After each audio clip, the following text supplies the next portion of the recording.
BNP chairperson Khaleda Zia আবারও অসুস্থ হয়ে হাসপাতালে। রোববার রাতেই ফুসফুস ও হৃদযন্ত্রে সংক্রমণ নিয়ে তাকে রাজধানীর এভারকেয়ার হাসপাতালে ভর্তি করা হয়। পর্যবেক্ষণে রয়েছেন 12 ঘণ্টার।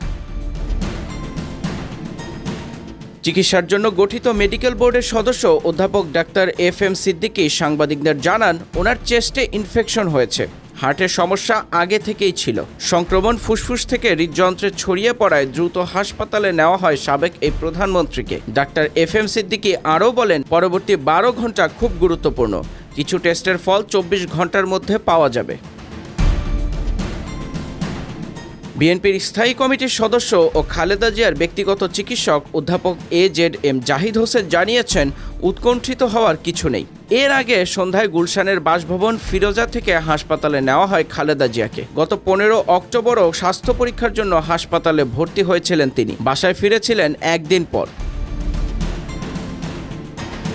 প্রায় 80 বছর বয়সী Khaleda Zia liver cirrhosis, kidney জটিলতা, হৃদরোগ, ডায়াবেটিস ও আর্থ্রাইটিস সহ নানা দীর্ঘমেয়াদী অসুস্থতায় ভুগছেন। চলতি বছরের 8 জানুয়ারি উন্নত চিকিৎসার জন্য লন্ডনে যান তিনি। টানা 17 দিন চিকিৎসা শেষে ছেলে তারেক রহমানের বাসায় থেকে বিশেষজ্ঞ চিকিৎসকদের তত্ত্বাবধানে ছিলেন তিনি। এরপর 6 মে দেশে ফেরেন এবং বাসা থেকেই এভারকেয়ার বিশেষজ্ঞদের বোর্ডের অধীনে চিকিৎসা নিচ্ছিলেন।